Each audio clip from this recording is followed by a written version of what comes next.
यो people, good morning, good evening, good afternoon. जो video देख रहे हैं उन सबके लिए कैसे हैं सब लोग बेटा? ओके, एक बार फिर से स्वागत है आप सबका हमारे नए लेक्चर में। आज की क्लास के अंदर हम लोग जो है वो करने वाले हैं हमारे पेपर नंबर 2 के 25 क्वेश्चन को डिस्कस। इसका पीडीएफ मैंने मॉर्निंग के अंदर टेलीग्राम चैनल के ऊपर डाल दिया था। आई होप आपने उसको सोल्व कर लिया होगा। तो अब आप टैली कीजिएगा और टैली करके उसके बाद फिर हम लोग जो है वो देखते हैं कि आपके कितने क्वेश्चन ठीक बैठे। ओके जी सर, कमेंट करके जरूर बताइएगा। ओके हाँ जी सर, एक इंफॉर्मेशन और, मैंने आपसे प्रॉमिस किया था कि मैं पूरा का पूरा डेटा इंटरप्रिटेशन जो है वो आपको करवाऊंगा। तो पूरी की पूरी डेटा इंटरप्रिटेशन की क्लास हमने बना ली है, जिसके अंदर मैंने सारी शॉर्टकट ट्रिक्स, एवरेज हो गया, रेशियो हो गया, प्रोपोर्शन हो गया, फ्रैक्शन हो गया, उन सब की सारी शॉर्टकट ट्रिक, प्लस में सबसे इंपॉर्टेंट चीज जो है वो है ये मैंने सारी तरह के क्वेश्चन को वहां पे कवर किया है। चाहे वो आपके बार चार्ट वाले हों, चाहे वो आपके पाई के हों, चाहे वो आपके जो है वो लाइन ग्राफ वाले हों, चाहे आपके टेबुलर फॉर्म के जो आज की डेट में करंट के अंदर आ रहे हैं, वो सारे क्वेश्चन हमने उसके अंदर डिस्कस करे हैं। तो इसकी क्लास जो है वो संडे को, बोले तो कल मॉर्निंग में हम लोग जो है वो अपने YouTube चैनल के ऊपर जो है वो डाल देंगे। तो आप उसको कीजिएगा। एक क्लास के अंदर जो है पूरा का पूरा आपका डेटा इंटरप्रिटेशन जो है वो कंप्लीट हो जाएगा। ओके जी सर, चलो फिलहाल के लिए हम इसको पहले करते हैं।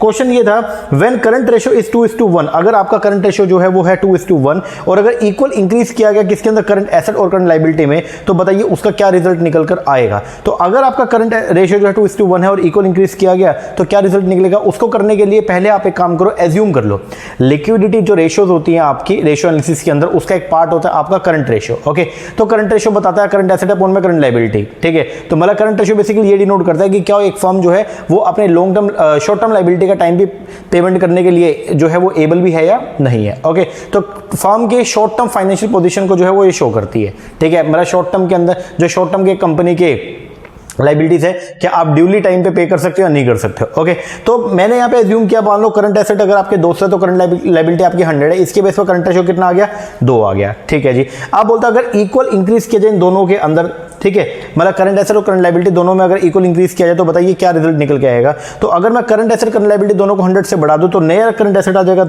नया करंट एसेट आएगा 300 और नई करंट लायबिलिटी आएगी कितनी, 200। तो अब जो निकलेगा वो आएगा 1.5। इसका मतलब ये है कि आपका जो करंट रेशियो वो क्या हो गया, कम हो गया 1.5 से। तो आंसर जो आएगा वो क्या आएगा, फर्स्ट का C, decrease in the current ratio. आगे बढ़े, second question, this shutdown refer to, shutdown का मतलब क्या होता है, जब बिजनेस का क्या करना, बंद कर देना। ओके, तो बोलता है शटडाउन का मतलब क्या, shutdown refer to complete cessation, completely आप बंद कर दोगे या क्लोज डाउन कर दोगे बिजनेस को। It involve which of the following, इसमें क्या क्या चीजें आएंगी। सबसे पहला, नो बाइंग और सेलिंग, बिल्कुल सही बात है, कोई मैन्युफैक्चरिंग नहीं करेंगे। Shifting of business from one place to another, दूसरी जगह पे लेके जाओगे, no sir. Asset to be sold off और डिस्पोज ऑफ, बिल्कुल सही बात है। कैपिटल जो है वो वापस ओनर को दे दोगे, बिल्कुल सही बात है। तो सेकंड का जो आंसर बनेगा वो बनेगा क्या आपका, A. Next, which of these are readily accepted distinguishing characteristic of the service। तो बोलते हैं अगर हम सर्विस की बात करते हैं मार्केटिंग के अंदर, तो सर्विस के अपने कुछ फीचर होते हैं। वो फीचर जो है वो बताने को कौन कौन से। सबसे पहला, इनफ्लेक्सिबिलिटी, क्या सर्विस इनफ्लेक्सिबल नेचर की है, रिजिड नेचर की होती है, नो सर, सर्विस तो फ्लेक्सिबल नेचर की होती है। पेरिशेबल होती है सर्विस, होती है। इनसेपरेबल होती है। इंटेंजिबल होती है। इनस्क्रूटेबिलिटी, मतलब क्या सीक्रेसी होती है सर्विस में, नहीं सर। तो आंसर जो आएगा वो बी, सी और डी, और बोले तो फर्स्ट। आगे next, which of the following aptly aim to elevate financial stress of the borrower at the bottom of the pyramid by reducing their cost of credit। cost of credit का मतलब जो उधार है, उधार के ऊपर जो कॉस्ट आती है, बोले तो इंटरेस्ट को क्या करना, रिड्यूस करवाना इन न्यू ऑफ द कोविड-19 पेंडेमिक। तो कोविड-19 पेंडेमिक जो आया था उसकी वजह से जो है हमारे जो बोरोवर्स हैं, जिन लोगों ने बैंक से जो है पैसा ले रखा था, तो उनके कॉस्ट को रिड्यूस करने के लिए जो है गवर्नमेंट ने क्या क्या कदम उठाए। ठीक है, तो उसके लिए आएगा सबसे पहला इसके अंदर जो है जेनरिक लोन मोरेटोरियम जो है वो दिया गया, बिल्कुल दिया गया। 2% इंटरेस्ट जो है सबवेंशन कर दिया गया। शिशु लोन अंडर द प्रधानमंत्री मुद्रा योजना, ये भी किया गया था। इसे प्रोविजन किया गया 1500 करोड़ का फॉर एनिमल हस्बेंड्री, ये आपके इनसे रिलेटेड नहीं था, ये इसमें नहीं आएगा। एंड फाइनेंशियल इंसेंटिव दिया गया फार्मर्स को, प्रोड्यूसर फाइनेंशियल इंसेंटिव जो है वो दिया गया फार्मर्स को, प्रोड्यूसर्स को, फार्मर प्रोड्यूसर ऑर्गेनाइजेशन को, and micro small and medium enterprise को, बिल्कुल सही बात है, फाइनेंशियल इंसेंटिव इनको दिया गया। तो आंसर जो था वो है ए, बी एंड डी। सेकंड, वैसे इसका कोविड और इंडियन इकोनॉमी, मतलब कोविड का इंडियन इकोनॉमी पे क्या इंपैक्ट पड़ा था, उसके बाद इंडियन गवर्नमेंट ने जो पैकेज दिया 20,000 करोड़ का, उसका सारा वो जो टॉपिक है वो मैंने यूट्यूब के ऊपर करवा रखा है। तो आप एक बार वो कोविड एंड इंडियन इकोनॉमी अगर सर्च करेंगे तो उसकी क्लास आपको मिल जाएगी, वो लगा लेना, आपके पेपर के लिए रेलिवेंट है। तो इसका आंसर जो है वो है सेकंड। नेक्स्ट, मिस्टर एक्स को एंटाइटल है, मिस्टर एक्स कोई पर्सन है वो कहीं पे जॉब करता है और उसको जो है वो अपने एम्प्लॉयर से मिलता है ट्रांसपोर्ट अलाउंस 1800 रुपए पर मंथ के हिसाब से। ओके, किस लिए मिलता है? कम्यूटिंग फ्रॉम हिज रेजिडेंस से office and back and spend, उसने स्पेंड कर दिया 1400 रुपए पर मंथ के हिसाब से। तो एग्जामिशन बताओ कितना मिलेगा? देखिए जो आपके ट्रांसपोर्ट अलाउंस होते हैं उस पर फ्लैट 1500 रुपए पर मंथ के हिसाब से वो क्या होते हैं? एग्जाम। तो आपको एग्जामिशन जो मिलेगा वो मिलेगा कितना? 1600 रुपए पर मंथ के हिसाब से क्या है? एग्जाम। तो 1600 रुपए पर मंथ के हिसाब से आपको जो है इसके अंदर क्या मिलेगी? एग्जाम्पशन मिलेगी, इररिस्पेक्टिव कि आपने कितना उसके ऊपर खर्चा किया हुआ है। चाहे खर्चा 1400 रुपए पर मंथ करो चाहे 1300 रुपए करो, आपको 1600 रुपए की जो है उससे फ्लैट क्या मिलेगी? रिडक्शन मिल जाएगी। ये बात ध्यान रखिएगा। तो ट्रांसपोर्ट अलाउंस नॉर्मल एम्प्लॉय के केस में 1600 और अगर कोई हैंडीकैप है तो उसके केस में कितने? 3200 रुपए पर मंथ के हिसाब से एग्जाम्पशन है। ठीक है जी। Next question, identify on which of the following 3 mutually reinforcing pillar of the Basel 3। अगर बात करेंगे बेसल नॉर्म्स का तो बेसल 3 कैपिटल रेगुलेशन जो नॉर्म्स है उनके 3 जो है वो पिलर वो कौन कौन से हैं? तो 3 पिलर के नाम पे मैंने लिखा। पहले तो एक होता है आपका मिनिमम कैपिटल रिक्वायरमेंट, एक है पिलर नंबर 2 सुपरवाइजरी रिव्यू और एक होता है मार्केट डिसिप्लिन। तो इनमें से जो है वो बेसल 3 के कौन कौन से आपके मिनिमम कैपिटल रिक्वायरमेंट वाला जो है वो भी आएगा, सुपरवाइजरी रिव्यू आएगा, क्रेडिट रिस्क मैनेजमेंट ये इसका पार्ट नहीं है, मार्केट डिसिप्लिन आएगा, मैनेजमेंट कंट्रोल इसका पार्ट नहीं है। तो आंसर जो बनेगा वो बनेगा ए, बी एंड डी। बोल तो सेकंड। आगे, इन ए सर्वे, एक सर्वे के अंदर people are choose from the class friend, ये क्लोज होगा। एक सर्वे किया गया, उसके अंदर जो है एक पर्सन था, उसने कोई सैंपल लेना था और सैंपल के अंदर उसने क्लोज फ्रेंड्स को चूज किया, अपने नेबर्स मतलब आसपास के जो आपके जो नेबर्स थे, ठीक है, जो पड़ोसी थे उनको चूज कर लिया for the purpose of knowing their preference for the certain brand of the soft drink. वो किसका एग्जांपल है? ये एग्जांपल है कन्वीनियंस सैंपलिंग का। कन्वीनियंस सैंपलिंग के अंदर हम लोग जो है वो क्या करते हैं? सैंपल के अंदर ऐसे यूनिट्स को सिलेक्ट करते हैं जो अपने को आसानी से जो है वो क्या हो जाए? रिसीव हो जाए। तो इसका 7th का जो आंसर बनेगा वो बनेगा फर्स्ट, कन्वीनियंस सैंपलिंग। आगे असर्शन दिया गया, बोलता है credit flow to the agriculture and SME. Credit का जो फ्लो है, पैसे का जो बहाव है वो किसको? एग्रीकल्चर सेक्टर को and SME small and medium enterprise sector को, वो इंक्रीज हुआ रिसेंट ईयर में। बिल्कुल सही बात है, हुआ है। रीजन देखा, क्योंकि आरबीआई ने जो है वो ग्रेजुअली क्या कर दिया? रिलैक्स कर दिए various control in the credit market. बिल्कुल सही बात है। इसी की वजह से जो है वो क्रेडिट का फ्लो अब क्या हो गया? बढ़ गया। तो दोनों की दोनों बातें सही है एंड रीजनिंग जो है वो करेक्टली एक्सप्लेन भी कर रहा है किसको? असर्शन को। तो आंसर जो बनेगा वो क्या बनेगा? फर्स्ट। आगे, tax audit is compulsory in case of the person carrying on the business whose gross turnover exceed. Tax audit किसके लिए कंपल्सरी है? सर टैक्स ऑडिट जो है वो उस पर्सन के लिए कंपल्सरी है जिसके बिजनेस के अंदर टर्नओवर 1 करोड़ से फालतू है। लेकिन 2020 फाइनेंस एक्ट के अंदर जो है इसकी लिमिट को बढ़ा के कितना कर दिया गया? 50 करोड़। बट अभी हाल फिलहाल जो है 5 करोड़ सॉरी। तो हाल फिलहाल जो आंसर आएगा इसका वो क्या आएगा? 1 करोड़। तो ये बात ध्यान रखना। बाकी मैंने अमेंडमेंट यहाँ लिख भी दिया कि सेक्शन 44AB के तहत जो है टैक्स ऑडिट होती है। तो प्रोफेशन के अंदर तो वही है अभी भी कि ग्रोस रिसीट अगर आपकी 50 लाख रुपए से ज्यादा है तो आपको टैक्स ऑडिट करवाना पड़ेगा। जबकि बिजनेस के अंदर अगर आपकी टर्नओवर जो है वो 1 करोड़ को एक्सीड कर गया तो आपको टैक्स ऑडिट कराने की जरूरत है। लेकिन फाइनेंस एक्ट 2020 के अंदर जो वो क्या किया गया? अगर आपकी लिमिट जो है वो कितनी कर दी है? 5 करोड़ की कर दी गई है। ध्यान रखना इस बात को। आगे बोलता है अगर एक्टिविटी रेशियो जो है किसी फर्म की वो 80% है, एक्टिविटी रेशियो जो है वो कितनी 80% एंड कैपेसिटी रेशियो 120% है, तो आपका एफिशिएंसी रेशियो निकालना है। एक्टिविटी रेशियो का फॉर्मूला होता है कैपेसिटी रेशियो इनटू में एफिशिएंसी रेशियो। ओके, तो आपको यहां पे निकालना है एफिशिएंसी रेशियो। एफिशिएंसी रेशियो का फॉर्मूला हो जाएगा एक्टिविटी रेशियो अपॉन में कैपेसिटी। इसको आप सोल्व करेंगे तो 66.66% आपका आंसर आएगा। तो 10th का जो है वो है 4। आगे, arrange the following management function in a logical sequence. Management के फंक्शन को लॉजिकल सीक्वेंस के अंदर आपको जो है वो क्या करना है? अरेंज करना है। तो ये आपको मैनेजमेंट के फंक्शन देखें ABCDEF, इनको आप जो है वो क्या करो? अरेंज करो। सबसे पहले नंबर पे क्या आएगा? प्लानिंग आएगा। प्लानिंग के बाद ऑर्गेनाइजिंग, फिर स्टाफिंग, फिर डायरेक्टिंग, फिर कंट्रोलिंग। बीच में आएगा क्या? कोऑर्डिनेटिंग। तो इसका आंसर जो बनेगा 11th का करेक्ट वो बनेगा क्या? सेकंड। तो सबसे पहले तो प्लानिंग हो गया, फिर आपका ऑर्गेनाइजिंग हो गया, फिर आपका स्टाफिंग हो गया, फिर आपका डायरेक्टिंग हो गया। डायरेक्टिंग होने के बाद में फिर आएगा जी आपका कोऑर्डिनेटिंग और लास्ट में क्या? कंट्रोलिंग। चलो जी आगे, belief, attitude, tradition and expectation which are shared by group member is called. उसको बोलते हैं हम लोग क्या? जो ग्रुप के मेंबर आपस में जो है वो अपने बिलीफ को, एटीट्यूड को, ट्रेडिशन को, एक्सपेक्टेशन को क्या करते हैं? शेयर करते हैं। ठीक है, तो इसको बोलते हैं हम लोग क्या? Group norms. तो आंसर जो आएगा 12th का वो है ए। आगे, a price ceiling below the, अगर आपने प्राइस जो डिसाइड किया below the equivalent price often let's to, अगर मान लो रेट जो है वो अपने इक्विवेलेंट प्राइस से भी जो है वो कम रखा तो उसकी वजह से होगा क्या? उसकी वजह से कमोडिटी का जो है वो शॉर्टेज होगी और लोग ब्लैक मार्केटिंग करना शुरू करेंगे जब तक उसका रेट बढ़ नहीं जाएगा। तो अगर आपने इक्विवेलेंट से नीचे रेट डिसाइड होगा तो लोग प्राइस बढ़ने का वेट करेंगे और ब्लैक मार्केटिंग करेंगे जब तक प्राइस जो है वो इक्विवेलेंट प्राइस से एक्सीड ना कर जाए। तो आंसर जो आएगा इसका वो क्या आएगा? 3rd आएगा। नेक्स्ट, अगला क्वेश्चन आता है, बोलता है इक्विलिब्रियम प्राइस जो है किसी कमोडिटी का वो प्राइस होता है जहां पे क्वांटिटी डिमांडेड जो है और the commodity equal to quantity supply के, मतलब क्वांटिटी डिमांड जो है बराबर है क्वांटिटी सप्लाई के, बिल्कुल सही बात है। दूसरा, equilibrium is the condition, equilibrium एक कंडीशन है once determine tends to persist in time. तो बोलता है अगर इक्विलिब्रियम एक ऐसी कंडीशन है अगर एक बार आपने इक्विलिब्रियम को सेट कर दिया तो वो लंबे समय तक चलते रहते हैं, बिल्कुल सही बात है। मतलब इक्विलिब्रियम प्राइस लंबे समय तक प्रिवेल करते हैं, बिल्कुल सही बात है। तो दोनों की दोनों बातें जो है वो क्या है, सही है, बट रीजनिंग का असर्शन से कोई लेना देना नहीं है। तो आंसर जो बनेगा वो क्या बनेगा, सेकंड। तो 14th का जो है वो है B.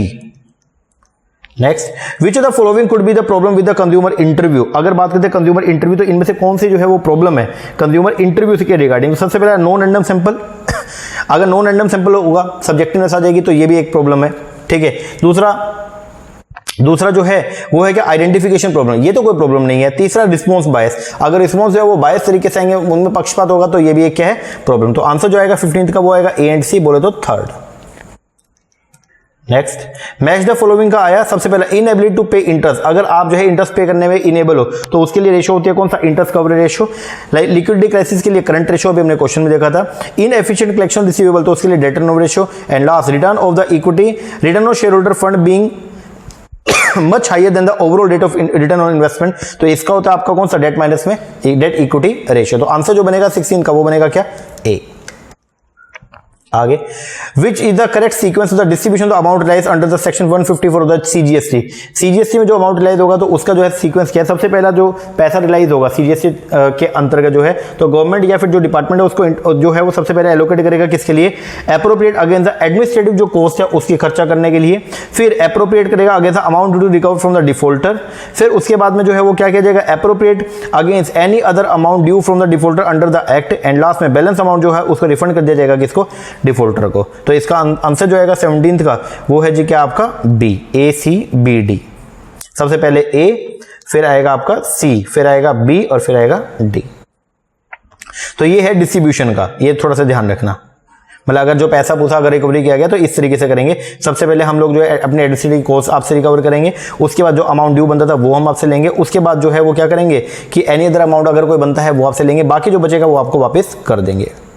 Next, political risk management comes in the ambit of which of the following financial decision. जो पॉलिटिकल रिस्क होता है वो किसके अंदर आता है, पॉलिटिकल रिस्क का मतलब होता है जो कंट्री रिस्क होता है, कंट्री वाइड जो रिस्क होता है वो किस सिनेरियो के अंदर जो है वो आता है, वो आएगा आपका मल्टीनेशनल कैपिटल बस्टिंग। इसके अंदर अगर मान लो आपने दूसरे नेशन में जाकर के जो है कुछ पैसा इन्वेस्ट कर दिया, ओके, अब वहां पे वो पैसा अगर कल को मान लो आपकी गवर्नमेंट का आपस में कोई झगड़ा हो गया तो वो पैसा आपका डूब सकता है, तो उसकी वजह से अराइज होता है कौन सा, पॉलिटिकल रिस्क। तो आंसर जो है 18th का वो है कौन सा, 4।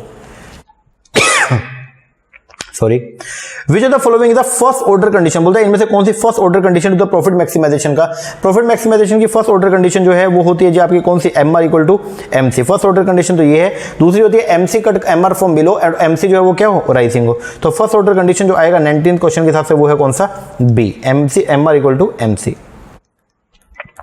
आगे, एक कंपनी ने परचेज किया मशीनरी 1/1/2015 को, 1 जनवरी 2015 को एक कंपनी ने मशीन परचेज कर दी 60,000 रुपए की। रिटेल प्राइस इंडेक्स जो उस टाइम पे था वो था 150। What is the value of machine according to CPP method, जो कॉस्ट परचेसिंग पैरिटी मेथड जो है, ठीक है, उसके अकॉर्डिंग आपको ये बताना है कि 31 दिसंबर 2015 को जो है उसकी क्या वैल्यू आएगी अगर प्राइस इंडेक्स आपका 200 हो गया, ठीक है। स्टार्टिंग में कितना था 150, लेकिन लास्ट में कितना हो गया, 200 हो गया। तो इसका फॉर्मूला होता है as per the CPP method, inflation accounting का ये पार्ट है। तो इसमें वैल्यू अगर निकालना तो होगा क्या, कॉस्ट इनटू में करंट जो आपका इन्फ्लेशन इंडेक्स अपॉन में बेस ईयर का।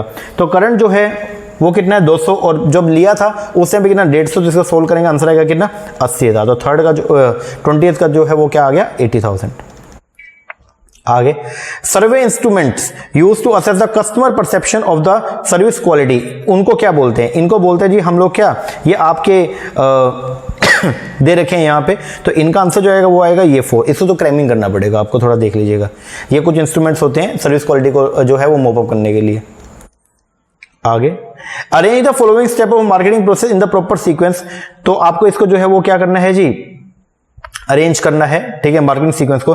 सबसे पहले हम लोग जो है वो क्या करते हैं, अंडरटेक करते हैं मार्केट प्लेस, अंडरस्टैंड करते हैं मार्केट प्लेस को, जो मार्केट उसको अंडरस्टैंड करते हैं कस्टमर नीड को एंड वांट को। सबसे पहले नंबर पे तो आएगा ये। दूसरे नंबर पे हम लोग जो है क्या करेंगे, एक customer value driven market strategy बनाएंगे। बनाने के बाद में अब हम लोग जो है वो क्या करेंगे, कंस्ट्रक्ट करेंगे integrated market programme that deliver superior value.